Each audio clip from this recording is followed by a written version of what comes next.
time and time again. I have worked with women on this same thing.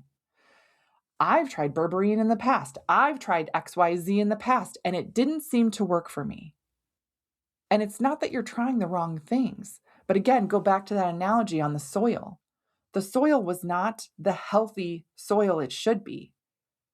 So that's where when we work on your system, understand what needs the right support. That way, when we do, if adding in berberine is the right thing, and we do it at the right time, it will, quote unquote, work.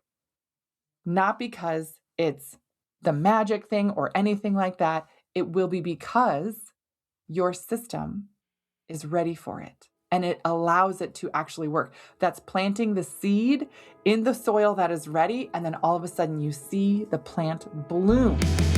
Hey there, welcome to the Female Health Solution podcast, where we discuss women's health, hormones, and everything else in between. Join me as we dive into the tools that you need to live your healthiest life.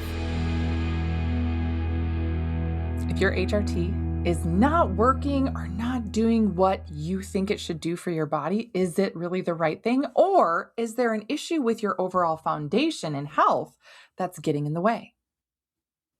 This is something that a lot of people ask and struggle with because they're thinking, well, part of my issues improved, but the other part didn't. And where did I go wrong? What am I missing? We're going to dive into the distinction on the foundation of your overall health. We're going to talk about things like your liver, your estrobolome, what that means, how your gut impacts the production, the usage of hormones in your body, wherever they come from, and how you can really make a difference in your overall health, right? There's very important foundations to cover. So I'm Dr. Beth Westy, women's health and hormone expert. Welcome back to the Female Health Solution podcast. And before you try just adding a ton of stuff in, these are some things to really consider, right? I am not going to say that I am anti or pro any of these things here regarding HRT. Everybody is different. Everybody responds differently to certain things. And your body at a certain time frame or with certain other stressors or issues may respond better or worse than at other times, right? So it's important to take all of this information into account when you're really working on your health and really looking to get the best result possible. That's the goal for everybody. That's the end game here. We're not just trying to take more things. Nobody wants that. Nobody wants to have to constantly get tested, constantly make sure your blood levels are this or that, constantly be checking in with something, add one more thing into your routine, into your day, etc. Right? That's not what we're looking for. We want to feel better. We want to feel and function like we think we should, and then get on with our day. That's the biggest thing. So for some people who say, oh, I'm pro this or anti this or whatever, it doesn't matter, right? The goal is the same. And that's what we're going to focus on here for everyone. That's it. What do you need to be at your healthiest self? What do you need? What does your system need to function the best that it absolutely can? That's it. But here, what we're going to talk about is really the biggest difference that we make in how your body processes hormones. So this is thinking about the soil in which you plant things in. So often we're so focused on, okay, I'm going to add this in. I'm going to get the best supplement possible. This is the most expensive supplement on the planet. That's going to be really good for me. Or this regiment of things, this magic, regiment of certain things that I'm going to add in is great. That's like having the best seed. But if your soil is dry, lacking nutrients, and doesn't get sunshine, it doesn't matter if you're planting the best thing ever. It could very well be the best thing. But if the soil isn't right, you're not going to have anything grow. That's what we're focused on here, right? That's what we're focused on, the right kind of soil. And that's how your body functions internally. How do we know? How do we know what's really going on? Well, first off, we do functional urine hormone panels. Right? I love talking about Dutch tests. That is one of the types of tests that we do. But there are other urine hormone panels out there, of course, that really take into account not just what's being produced, but how your body's processing and the pathways out. the 3 Ps of hormones, as I call it: what your body's producing, how it's being processed, and pathways. Remember that anytime you think about adding in or shifting or changing or working with your health and hormones overall: producing, processing, pathways. So when we're looking at adding something in, again, like HRT or BHRT or whatever it is, remember that it's not just what you're adding in the overall production. It is the processing that's really, really important. When we talk about the overall processing, the first thing I want to talk about is the liver-gut pathway. The liver-gut pathway processes a majority of your hormones in your body. Any type of hormone from anywhere, everything with your endocrine system is connected to the liver-gut pathway. Now, if we talk about estrogen specifically, phases 1 and 2 of estrogen metabolism happen in the liver. Phase 3 happens in the gut. Now, are there certain things that we utilize to help that process along? If there's a certain issue with a phase 1 pathway in the liver, do we sometimes use DIM or I3C? Yes. Sometimes do we use a grapeseed? Yes. Do we use those things together? No, because those are different pathways that we're working on. Phase 2, still in the liver, is your methylation. Are you over-methylating? Are you under-methylating? How is your cortisol impacting your methylation? How is your inflammatory response impacting your methylation? These are all things that we look at. And then how can we support the appropriate phase 2 estrogen detoxification / methylation in the liver, right? How do we do that? That's what we test for. Phase 3 is the gut. And when we talk about gut and we talk about the process through the gut detoxification, oftentimes we will look at things like a GI map, look at your markers like a beta glucuronidase, things like that, to make sure that you are getting the right kind of detoxification through your digestive system and it's not being resorbed into your body and recirculated. And if you're thinking estrogen does that, yes. Yes. If your body is not processing out through that liver-gut pathway and you're adding more hormone on top of it, it recirculates even more. This is where some gals will start some type of regimen. And again, I'm not saying everyone, I'm not saying it's universal. What I am saying is that there are some gals that have a really tough time because they're already struggling with some symptoms. They add in something external. Could it be an HRT, a BHRT, something like that? Yes, right? They add in something external and it may improve some things, but it can make other things worse. Case in point here, this is a great example of someone, I worked with last year. She was having some issues with, decreased libido, vaginal dryness, some fatigue, some night sweats, etc. But her night sweats were maybe once or twice a night, or she'd just wake up and feel damp and a little sweaty. Not a big deal. She might have like a little warm flush throughout the day, a few times during the day. They didn't bother her that much. So she got on something else, right? Some HRT.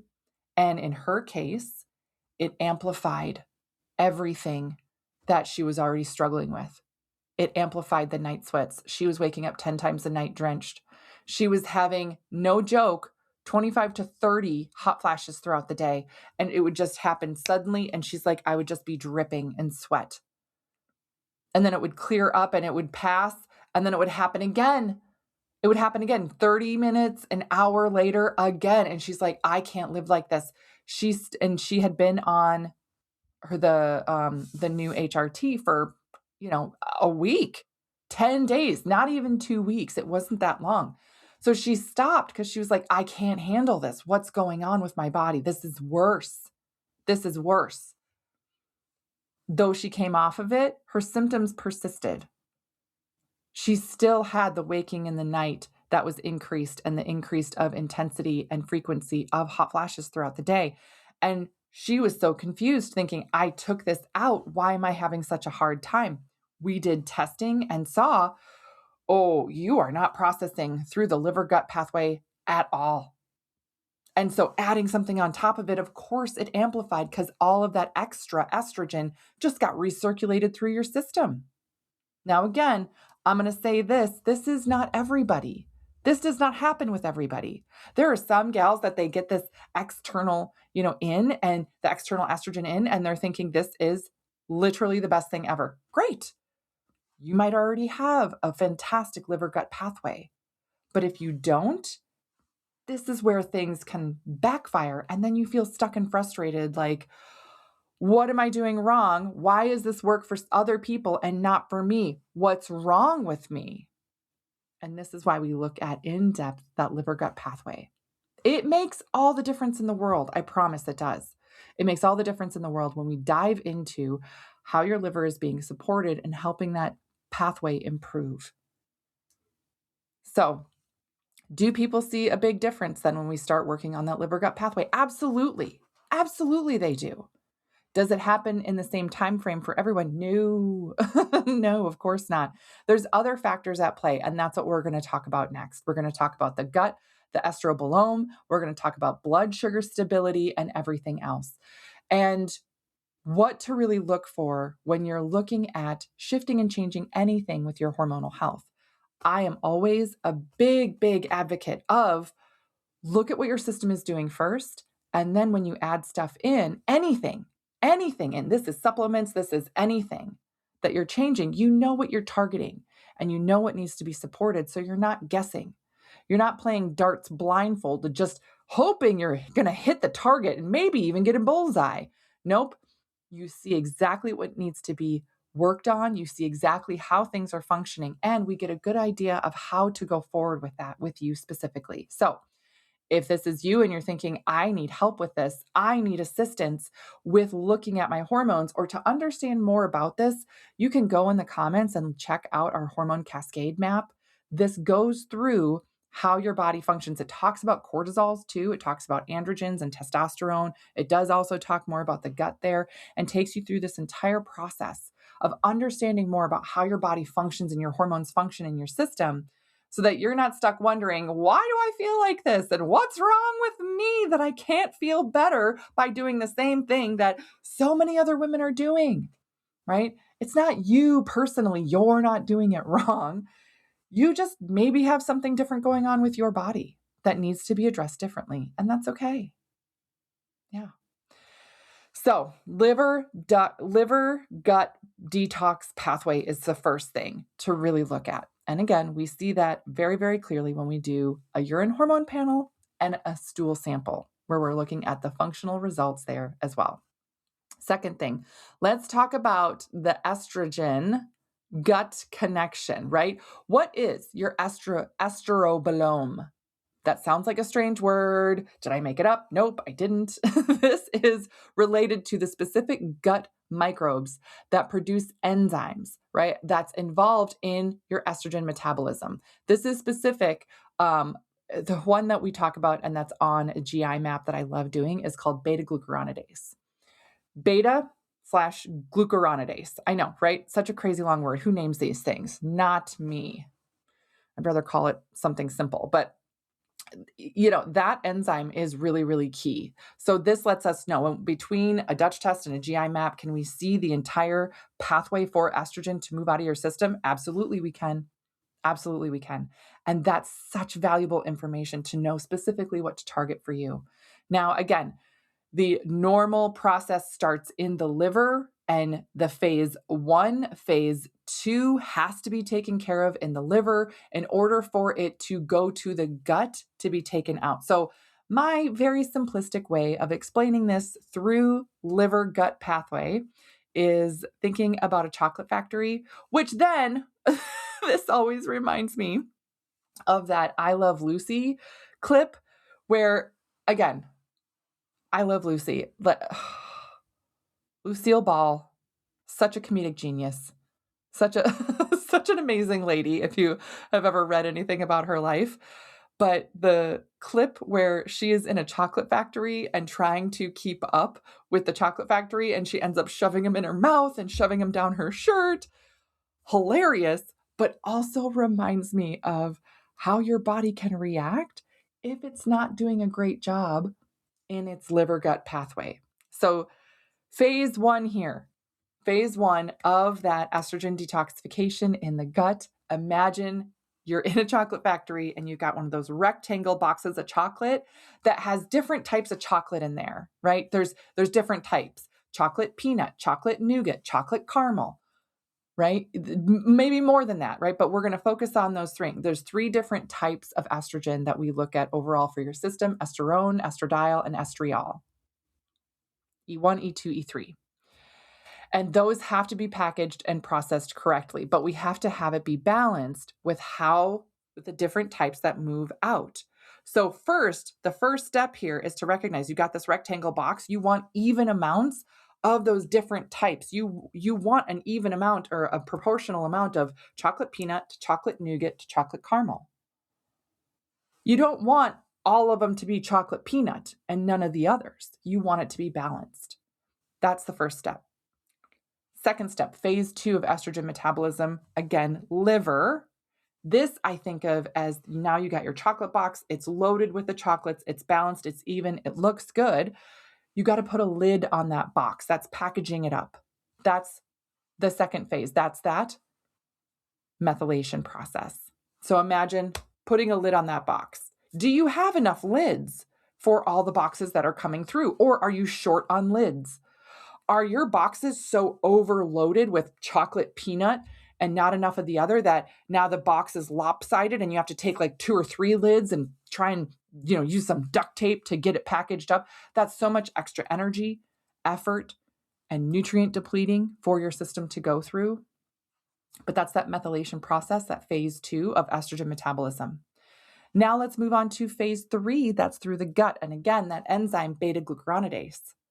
I imagine this as like the conveyor belt, because now if you've got that chocolate box, everything's packaged evenly. You've got a lid on the box. It fits. It's nice and snug and tight, ready to go. Now you put that box on the conveyor belt to be taken out of the factory, right? The conveyor belt is your gut. And it's that enzyme beta-glucuronidase that makes sure that conveyor belt keeps moving along. If your gut is not moving, if you're not having regular bowel movements, if you don't have enough of that enzyme, the conveyor belt stops. What happens to those chocolate boxes then that your body did all this work to put in the box, put the lid on, package up, everything else? All this energy and effort went into getting it to that stage. But if the conveyor belt stops, it doesn't just sit there and wait. Right? What would, if you were in a chocolate factory, you're like, oh, shoot, we can't let these chocolates sit on the conveyor belt. They might melt. We're going to take them back. We'll take them back. We'll resorb, right? Recirculate that estrogen, take it back, try again later. Yeah, that's like doing all that work.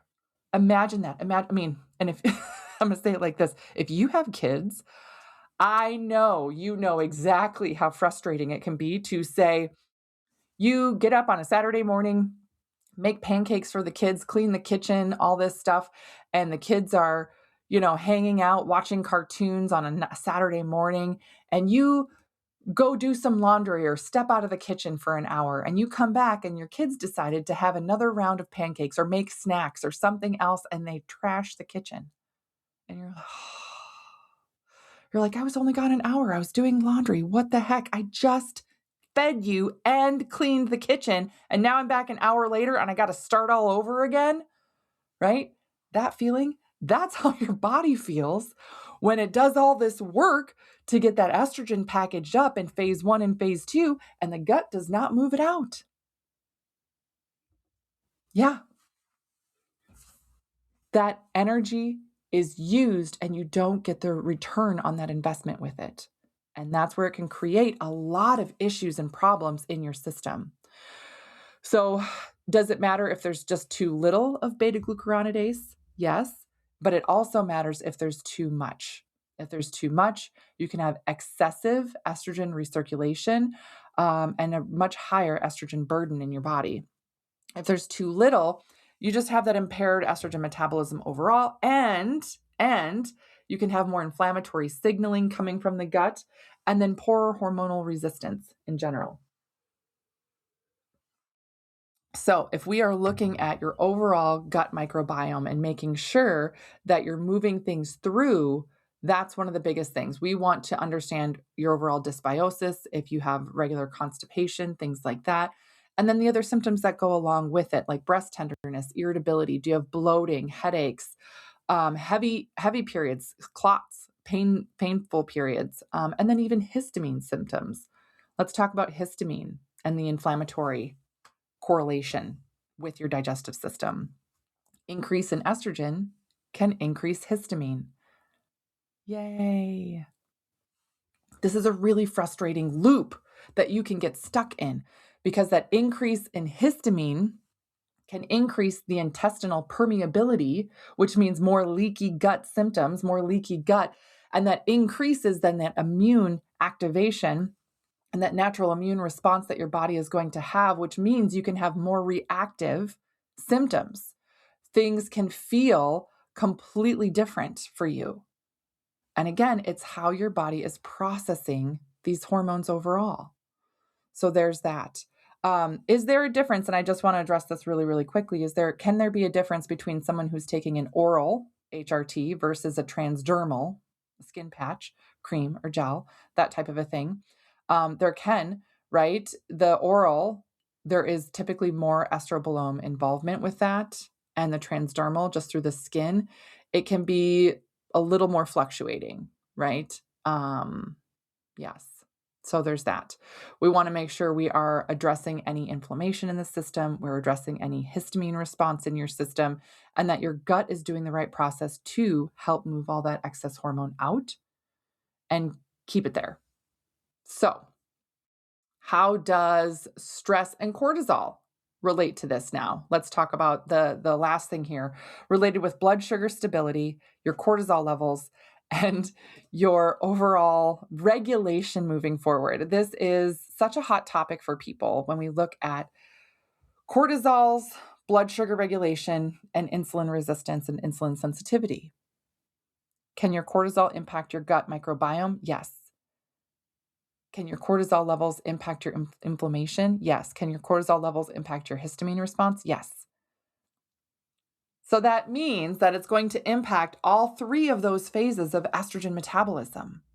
So understanding if you're starting some type of HRT journey or you've been on one and you're thinking, why it used to work better for me, or I feel like it could work better for me, or something's not right, that's where we look first.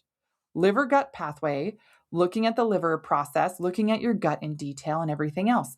What else? Stress and blood sugar levels. And we're going to combine those in our conversation right now because they're so connected. Insulin resistance will blunt the estrogen response at the cellular level. That means that if you have also suffered or struggled with things like PCOS or PMOS, as it's called now, right? Endometriosis, adenomyosis, fibroids, things like that, that are often estrogen driven, but also connected to your immune and metabolic response. Oftentimes, PMOS has been called insulin resistance of the ovaries. Insulin resistance, it blunts that estrogen response at the cellular level, which means your body does not get to process it correctly. Going back to the 3 Ps of hormones: production, processing, and pathways. So if your body's not processing it correctly, it's going to be circulating differently and causing all these different issues. And that in and of itself can be a stressor for your system, adding to the cortisol response in your body. And I know what you're thinking. Oh, yay, more cortisol for me. Super duper. Thank you. Right? When you get frustrated with this, remember, keep in mind that this does not have to be a permanent state for you. When you're frustrated and you're thinking, what is wrong with me, or what do I do next? This is why we have that hormone cascade map. This is why we do this testing. And if you are ready to stop struggling with this and stop thinking, I know my hormones are out of whack. I know there's something wrong with my gut. I know I don't feel the way that I should, and I'm putting all this energy and effort in. What do I do? You can also just schedule a discovery call or a strategy call with our team and talk to us directly about what the next best step is for you. You do not have to struggle through this journey alone. And my goal here of just talking about this information is based on my clinical experience of working with thousands of women. And so many women that have had different experiences with just understanding more about how their body works, recognizing, oh, this is where this pathway was off.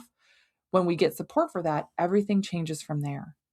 When we talk about that insulin resistance piece of it and your blood sugar stability, are there regular recommendations that can help? Absolutely, there are. Protein pacing, getting protein in right away in the morning. Are there certain supplements? And I'm just going to use the one that's very common for this, like berberine. Is that helpful? Yes, it can be. It absolutely can be. But here's the tricky part about that is that if you have other inflammation in your system and your gut is not working correctly anyways, just adding in more doesn't mean it's going to work. Time and time again, I have worked with women on this same thing.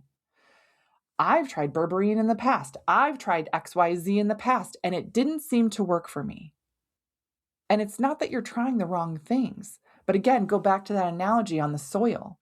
The soil was not the healthy soil it should be.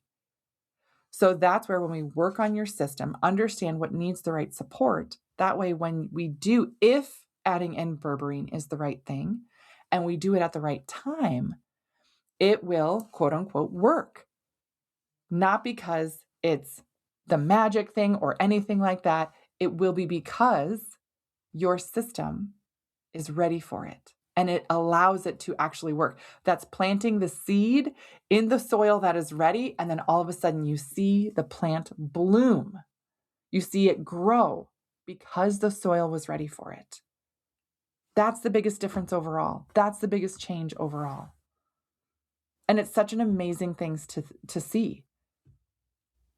So, are there more things that we do with blood sugar? Yes. Can it be related with your histamine and inflammation that we see in your gut results? Yes. Are there more customized things we do? Yes, of course. But again, I'm just trying to recommend a few of the main things overall that I see time and time again from women. So, how do I know if this is really something that I can get help with? How do I know if there's something not right in my system? Oftentimes it really is you recognizing, oh yeah, I have this breast tenderness still. I'm very, very bloated. No matter what I eat or if I eat really clean, I still get bloated. I have weight gain, weight loss resistance. I really think it's related with the carbohydrate intake I have because it's not about the carbs. It's how your body's processing them, of course. I have mood swings, mood changes. I have irritability and anxiety that didn't used to be like this. This is not how I normally am. And then you have changes with your cycle. You can have irregular cycles now. They can be heavier. You can have more spotting, all that stuff. These are metabolism problems. These are metabolism problems. And again, I'm going to preface the overall conversation of metabolism by saying most people think of quote unquote metabolism as just being how you burn energy or how you burn fat. How well can my body burn fat? Sure, but that's just one of, again, the three components that make up your metabolism. Your metabolism overall is how you burn energy, right? And that can include fat or whatever, because your body burns three types of, proteins, fats, and carbs, right? And again, how it uses stored energy, how it uses stored glucose, how it uses stored fat, when and how it does that. That's part of your metabolism. That's just 1/3 of it though. The other part is how it processes nutrients. And the third part, the other third of it is how your body detoxifies naturally. So if you're not using your energy properly, you're not going to be detoxing properly. It's all tied together, right? Think of it as like the metabolism triangle. All sides of the triangle need to be equal in order to have a good, strong metabolism. So a lot of times by improving how your body detoxes and supporting the overall process, you do get an improvement in your overall metabolism because it works together.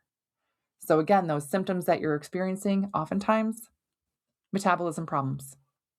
And there's not just a pill or anything that you can just take that says, oh, this is going to boost your metabolism and your metabolism is going to be fantastic now. Again, that's not how the system works. That's not how the body works. We want to make sure that you're getting the right information about you specifically to move forward from. So often women are just stuck and frustrated, and you've seen so many other practitioners and you tried so many other things and I've done a gut test. I had this literally last week. There was a gal who, we had just gotten her results in for her testing, and she had already done, this was 3 and 4 months ago. She had started a process on her own, spent thousands upon thousands of dollars on testing for herself. And she got some gut testing done. She got some other blood testing done. She tried to do other hormone panels and things like that. And they weren't the tests that I recommend, but there's a reason I recommend the tests that I do, because her gut test missed that she had a candida and a leaky gut problem along with the inflammation. And I said, listen, I know you have all these estrogen symptoms. I know you're having this issue and you're on this HRT and you're trying this, that, and the other. But if we don't address these things first, it doesn't matter the other things that you're doing down the road. It's very important that we address the right things at the right time. You're sitting in a boat that has holes in it and you're trying to bail the water out, and somebody keeps trying to tell you, hey, you just need a better oar. You need new oars. Oh, I can try this. Let's put this motor on the boat. That's going to help. Okay, but there's still holes in the boat. Forget about putting a motor on the boat right now. That's not going to help. Fix the holes in the boat. Take off any barnacles on the outside. Make sure that the base, the foundation of what you have is the best, strongest structure possible. And then anything you add onto it is going to propel you forward. Even if you get a little teeny tiny fan, that's going to be moving you forward. Slow, but still movement. But because the boat is fixed, because the boat doesn't have holes in it anymore, where you're wasting all this energy and effort just trying to stay afloat. That's what we do when we dive into this with women and with people. So make sure you are diving in. Ask me questions if you need. You can always reach out to me, via email, send me a message. I'm more than happy to answer questions. But if you're looking for a place to get started and you've downloaded that hormone cascade map, read it through, take a look. If you need any more guidance from there, that's where having a conversation with our team is really going to point you in the right direction for you specifically.